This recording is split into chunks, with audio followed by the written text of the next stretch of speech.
el caso de la insuficiencia cardíaca, si uno tiene la sospecha ante un paciente con disnea, con disnea paroxística nocturna, edema de miembros inferiores, uno dice, no, esto según los criterios de Framingham puede que sea una insuficiencia cardíaca, ¿no?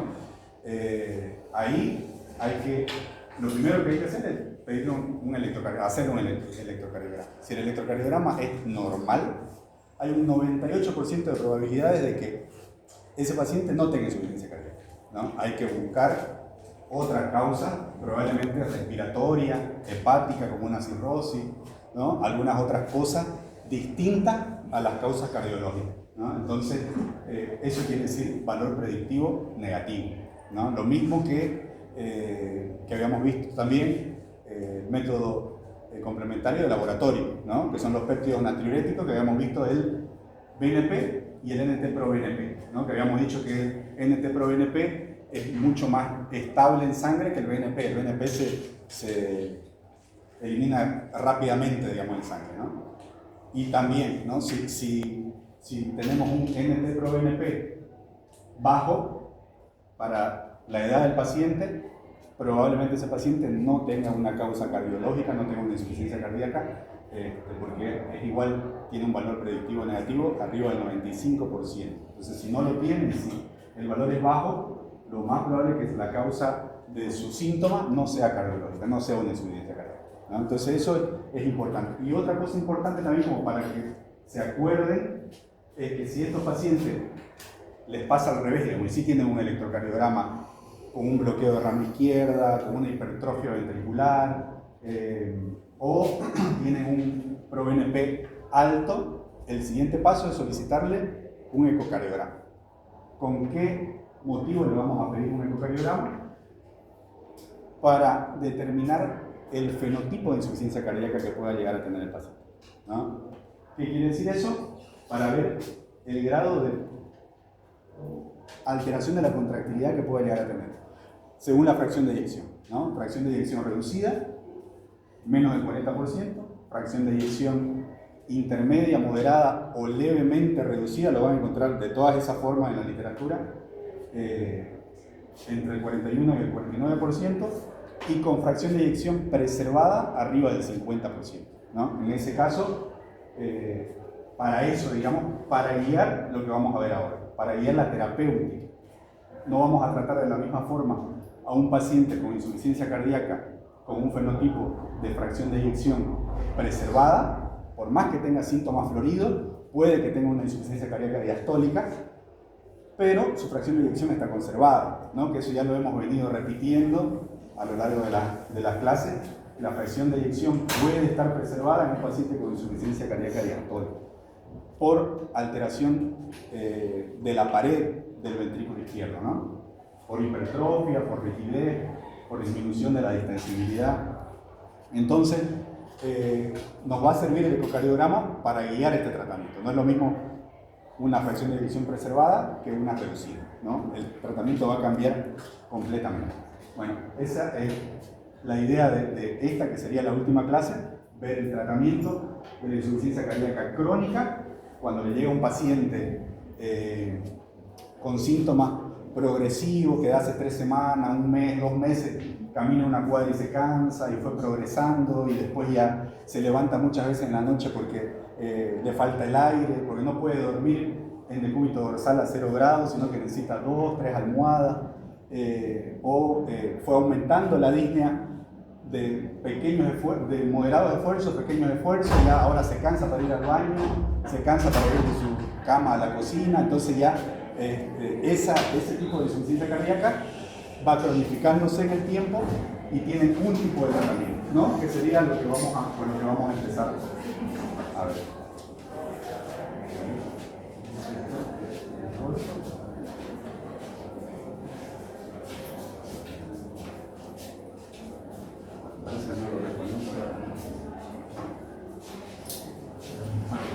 Así es. Por eso, los objetivos terapéuticos son lo que ven ahí, ¿no? Para recordar, ya hemos visto las definiciones, las distintas definiciones en los distintos lugares, digamos, la clasifica, se define en general, digamos, con esas palabras, ¿no?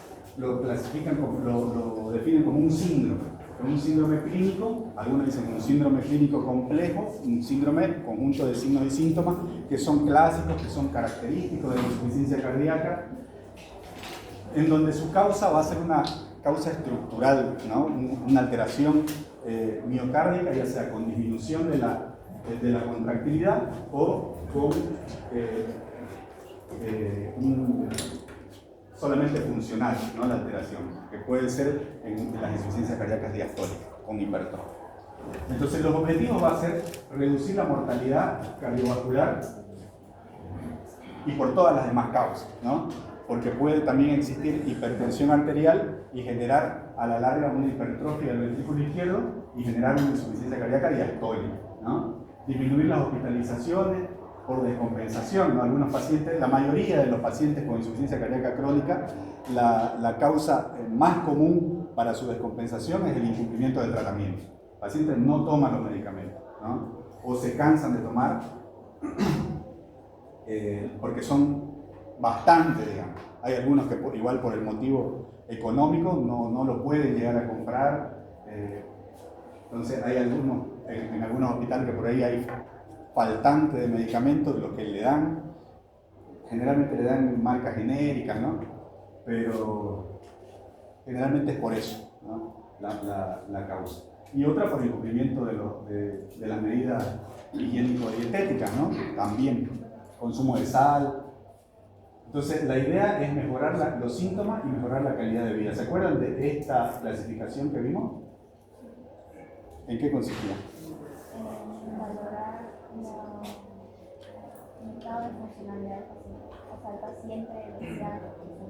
Exactamente.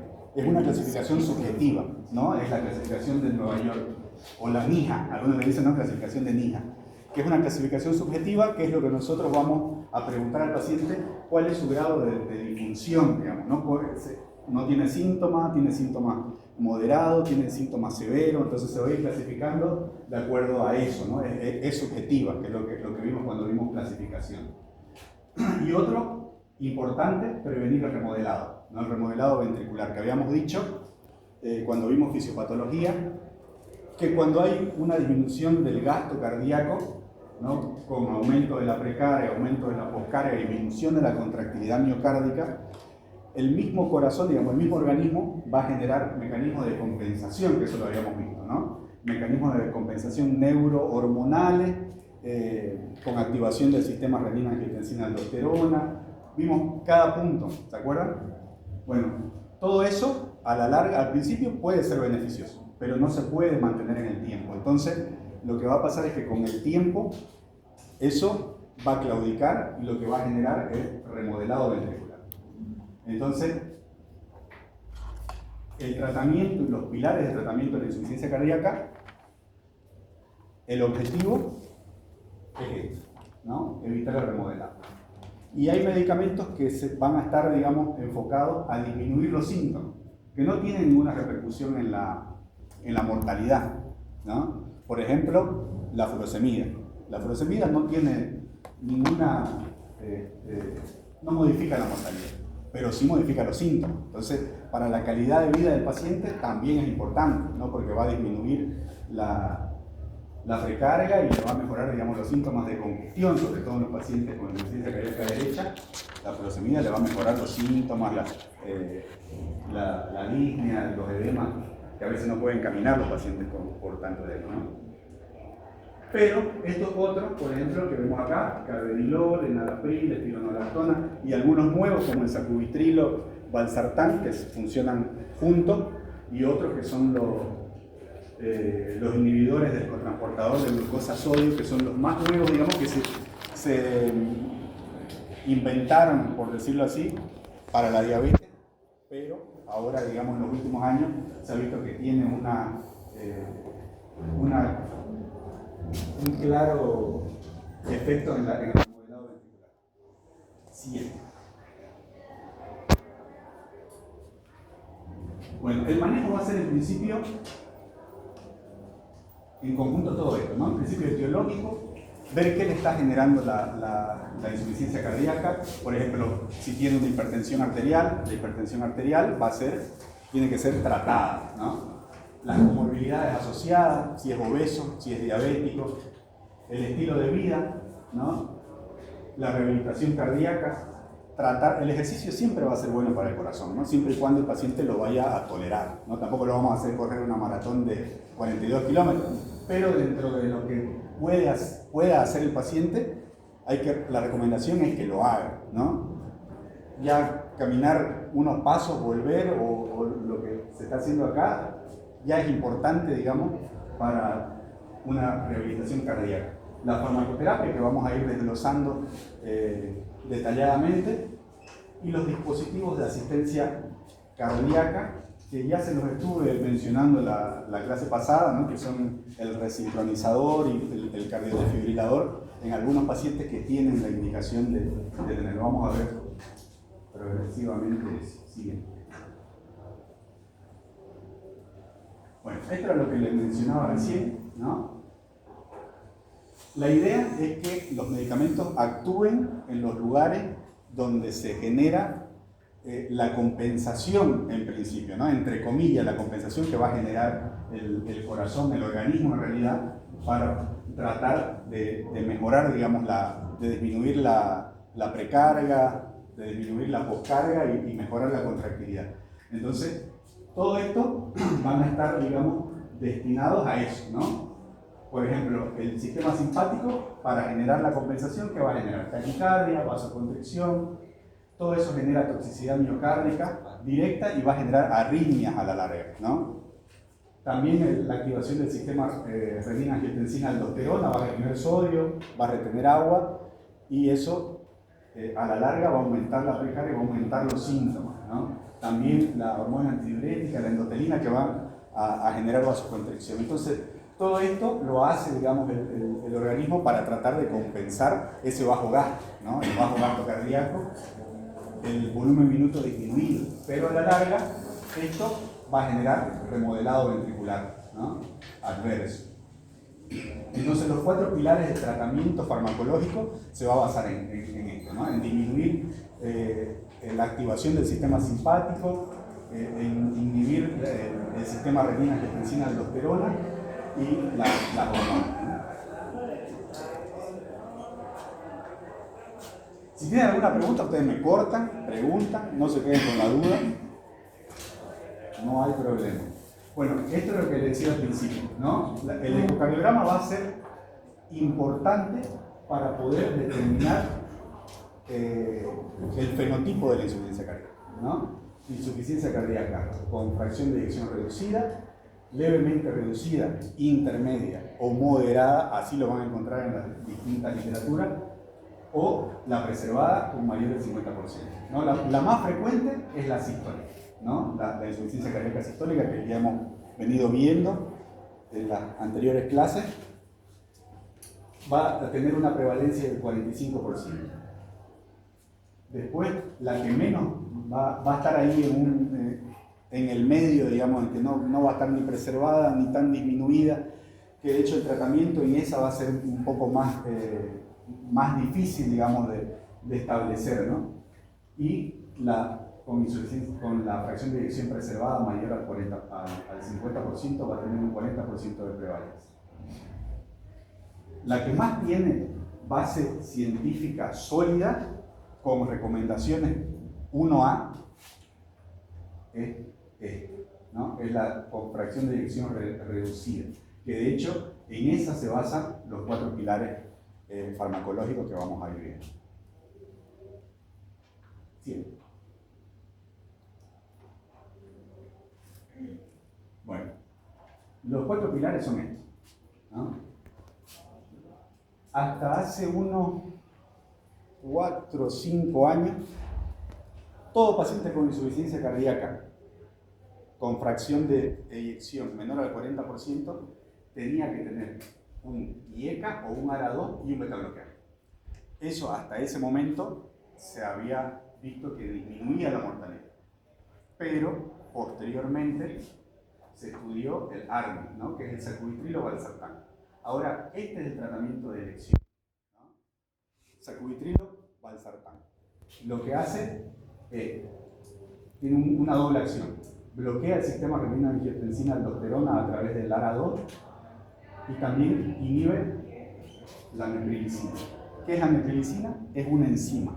¿Se acuerda que habíamos hablado de los péptidos natriuréticos que se generan cuando el ventrículo se distiende y estira su fibra? Se va a generar cantidad de péptidos natriuréticos que van a ayudar a eliminar sodio, ¿no? a disminuir la precarga.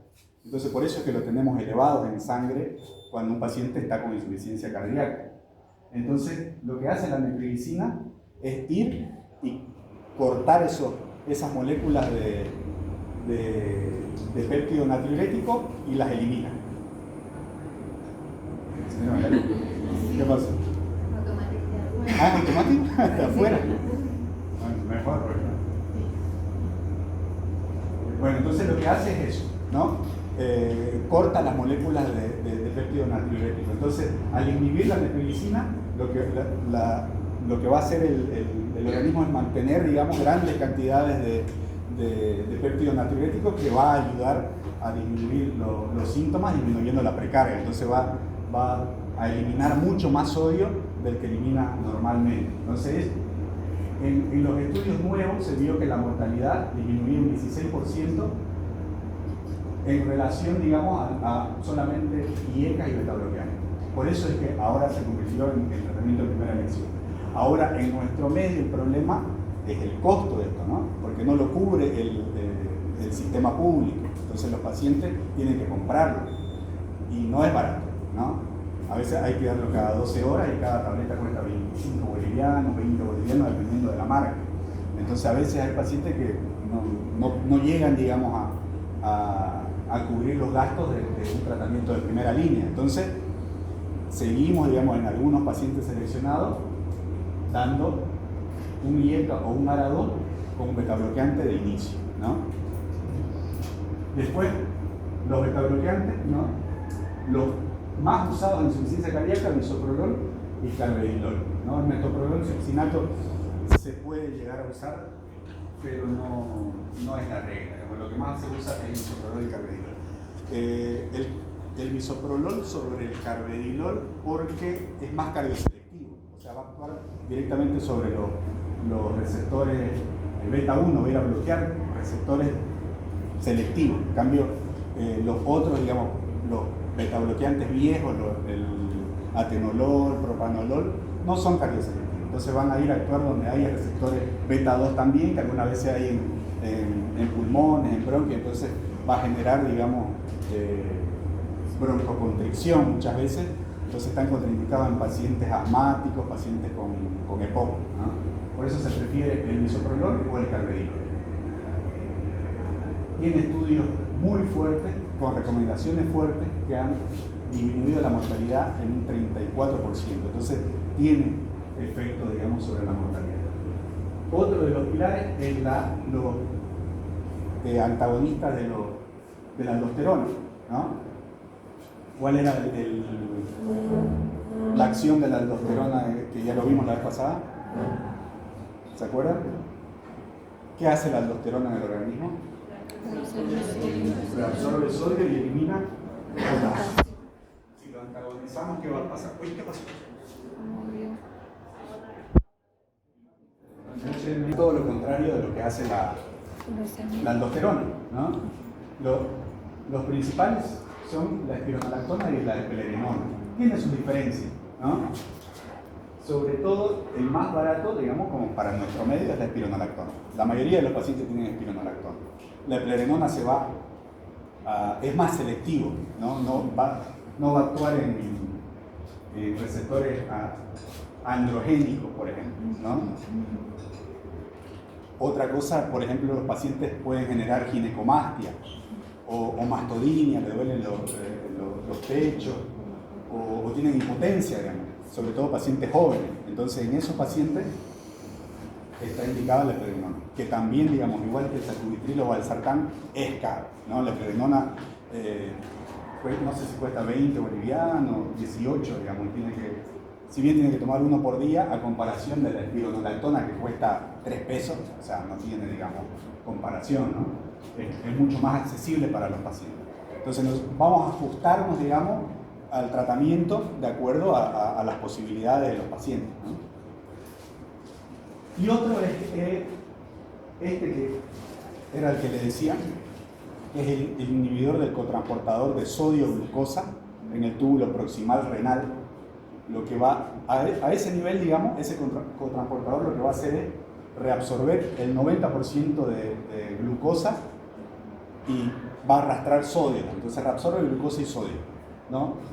Al bloquear el cotransportador va a pasar todo lo contrario. Por eso era que le decía que en principio este medicamento o estos medicamentos, digamos, empaglifosina, que es la más conocida, se hicieron para la diabetes, ¿no? Se hicieron como hipoglicemiantes para los pacientes diabéticos, pero en estudios posteriores se vio que también era beneficioso para el remodelamiento cardíaco en los pacientes con insuficiencia cardíaca, y a partir de ahí forma parte de los pilares, ¿no? De hecho, disminuye un 25% la mortalidad. Siguiente. ¿Está clara hasta ahí? Cualquier cosa me dice. Bueno. Estos son todos los medicamentos que se utilizan con sus dosis iniciales y las dosis objetivo, ¿no? El sacubitril valsartán se empieza con 24-26 cada 12 horas y se puede llegar a 97-103. Ya viene, digamos, con esos miligramos en composición. El enalapril de 2.5 a 5 miligramos cada 12 horas y se puede llegar a esta dosis máxima de 20 miligramos al día. El carvedilol igual se va a empezar con dosis muy bajitas hasta llegar a una dosis de 25 cada 12 horas, que es una dosis bastante alta, no son 50 miligramos diarios. La espironolactona, el bisoprolol, la efedronona, la dapaglifosina, la furosemida y hidroclorotiazida, que vamos a hablar más adelante, que es para el tratamiento de los síntomas, no forma parte de los 4 pilares, pero es importante para aliviar síntomas y mejorar la calidad de vida del paciente, ¿no? Lo que hay que monitorizar cuando le iniciemos tratamiento al paciente con cualquiera de estos medicamentos, ¿no? Siempre la presión arterial, para ver si tolera los IECA o los ARA2. Dice, la mayoría de las guías, digamos, dice IECA o ARA2, ¿no? Nunca juntos, ¿no? Porque tienen una acción, uno inhibe la enzima convertidora de angiotensina y el otro ¿qué hace?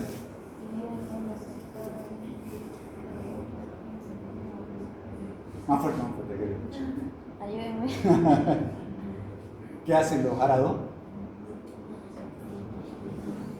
Son antagonistas de los receptores de angiotensina, ¿no? Pero ¿a qué nivel actúan?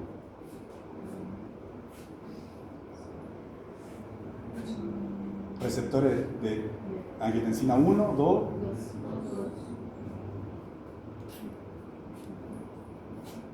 Sí.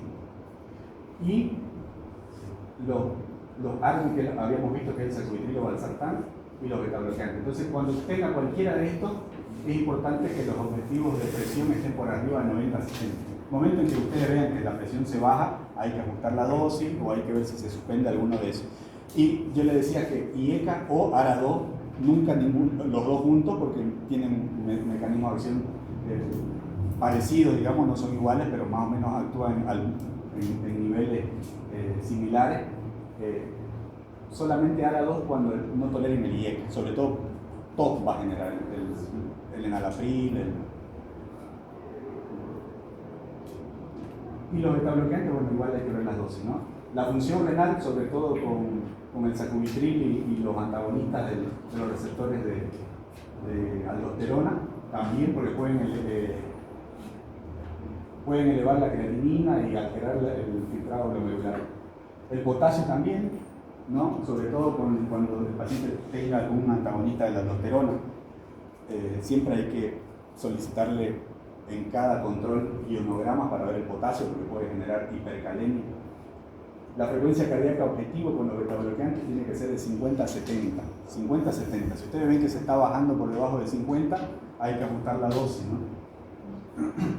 O al revés, en caso de que no esté, digamos, betabloqueado con una dosis plena de betabloqueante, ya sea carvedilol o bisoprolol, hay que ver, digamos, o cambiar el betabloqueante o suspender el betabloqueante y agregar otro que va a actuar a nivel del nodo sinusal, que se llama ivabradina. Es otro medicamento que no está acá entre los 4 pilares, pero es una alternativa cuando el paciente no se logra betabloquear con betabloqueante.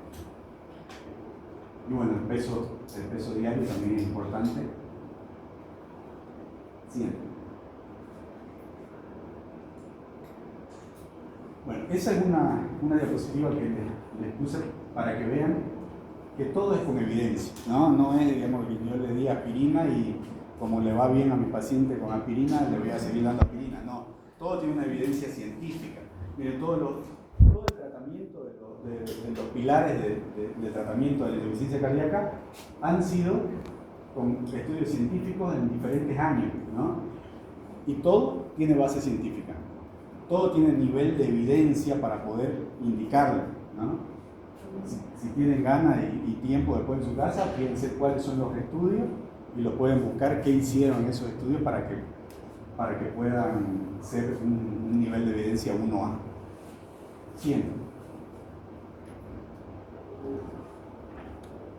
Bueno, esto es lo que le decía del sacubitril valsartán, ¿no? El sacubitril siempre tiene que tener valsartán, nunca solo, ¿no? Siempre viene compuesto, por eso los ARBI vienen combinados con valsartán, con un ARA2. Entonces lo que va a hacer el sacubitril es inhibir la neprilicina, ¿no? La neprilicina es esto que va aportando las moléculas de péptido natriurético que se va a generar por estiramiento de las fibras musculares a nivel ventricular. Entonces la neprilicina lo que va a hacer es cortar. Entonces, ¿qué hace el sacubitril? Inhibe a la neprilicina para que no corte, digamos, las moléculas de péptido natriurético y así aumente el péptido natriurético y mejore, digamos, la natriuresis, y así también va a arrastrar agua y va a eliminar volumen. Con eso va a disminuir la precarga y la poscarga también, ¿no? Y el valsartán actúa, digamos, como un coadyuvante, ¿no? Inhibiendo los receptores de angiotensina. Siguiente.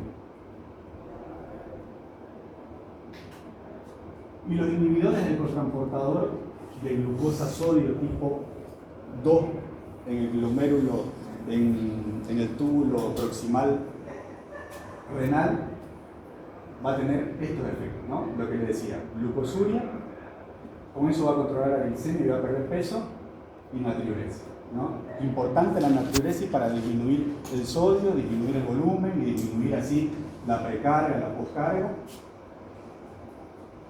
para que el corazón pueda, digamos, inyectar la cantidad de sangre necesaria. Y tiene acción acá también, a nivel de remodelado ventricular. Siguiente. Bueno, esto es todo lo que hace el inhibidor del cotransportador: disminuye el volumen de plasma, aumenta la retroalimentación, túbulo glomerular, la presión, aumenta la glicosuria, o sea, el ácido úrico también va a disminuir, la hemoglobina glicosilada también la llega a bajar, por eso se utiliza también el tratamiento para la diabetes como un hipoglicemiante por todos los beneficios que puede llegar a generar. Entonces va a generar en general protección cardíaca y renal. Siguiente. Bueno, esto es lo que les decía. Hasta ahí, ¿alguna duda con el tratamiento, con los fármacos, con la fisiopatología? ¿Está claro?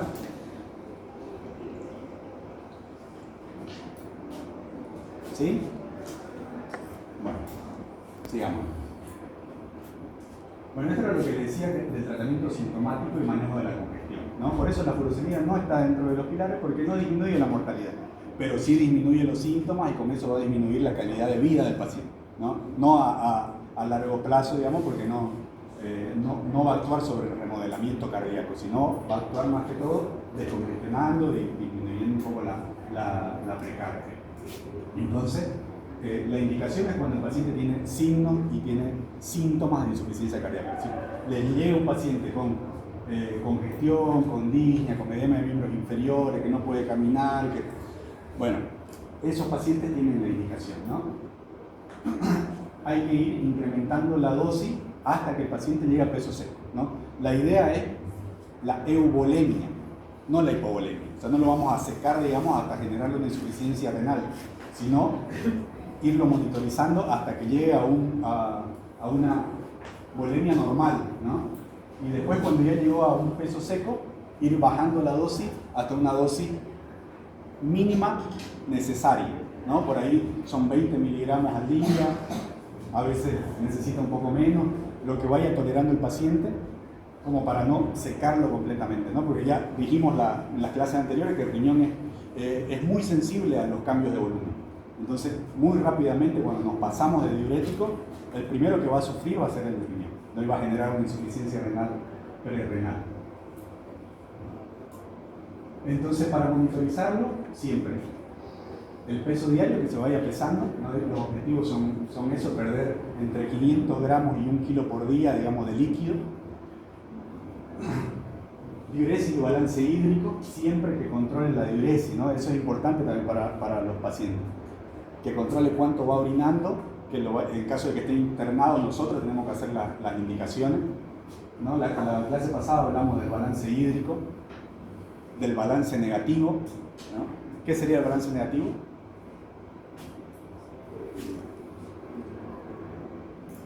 Lo explicamos la clase pasada, hace 2 clases. ¿Se acuerdan? ¿Alguien se anima? ¿Qué es balance negativo y qué es balance positivo?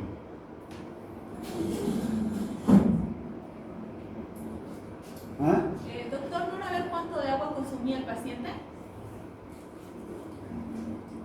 Ya. ¿Eso qué sería? Balance hídrico es calcular cuánto le entra y cuánto le sale. Eso es un balance hídrico, ¿no? Ahora, balance negativo y balance positivo, ¿qué sería? Dígame. Balance positivo es cuando ingresa y balance negativo cuando sale. Negativo es cuando sale más que lo que entra y positivo cuando consume Va más por de ahí. lo que sale. Acá su compañera está diciendo algo. A ver, más fuerte. Hay mayor cantidad de eliminación de agua. ¿Cómo? Hay mayor cantidad de eliminación de agua. Eso es balance negativo. Cuando lo que se elimina es mayor a lo que entra.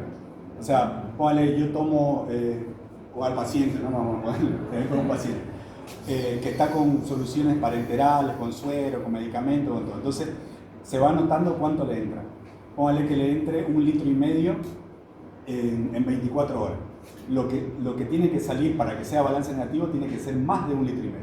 No tiene que ser 2 litros, 3 litros, 4 litros, de acuerdo a lo que uno vaya ajustando el diurético, ¿no? Está bien, es eso, ¿no? Es mayor en lo que sale que lo que entra. Eso es balance negativo, ¿no? Por eso a estos pacientes tenemos que hacerle restricción hídrica, ¿no? O sea, que no de acuerdo al paciente también, ¿no? Que no tome más de 1 litro, sobre todo en la fase aguda, de agua, y que orine, digamos, 2, 3 litros por día, ¿no? Para que se vaya desprecargando, para que vaya eliminando líquido y se vaya descongestionando y así disminuya la precarga y la poscarga también, ¿no? Entonces esa es la idea del balance negativo, ¿no? Que salga más de lo que entra. Siguiente. Bueno, estos son terapias adicionales, ¿no? Ya vimos los pilares del tratamiento de la insuficiencia cardíaca, vimos el tratamiento sintomático con diurético, y estas son terapias adicionales, ¿no? Les había nombrado la ivabradina, que va a actuar a nivel de nodo sinusal, la ivabradina a nivel de unos canales de sodio, va a disminuir ahí la frecuencia cardíaca, no va a actuar igual que los beta bloqueantes en los receptores beta 1 o beta 2, sino en un lugar distinto. Por eso se indican solamente cuando no se puede llegar a disminuir la frecuencia cardíaca entre 50 y 70. La frecuencia cardíaca está por arriba de 70, por más que esté con dosis plenas de beta bloqueante. Entonces ahí estaría indicada la ivabradina. El hierro endovenoso también, sobre todo en los pacientes que tienen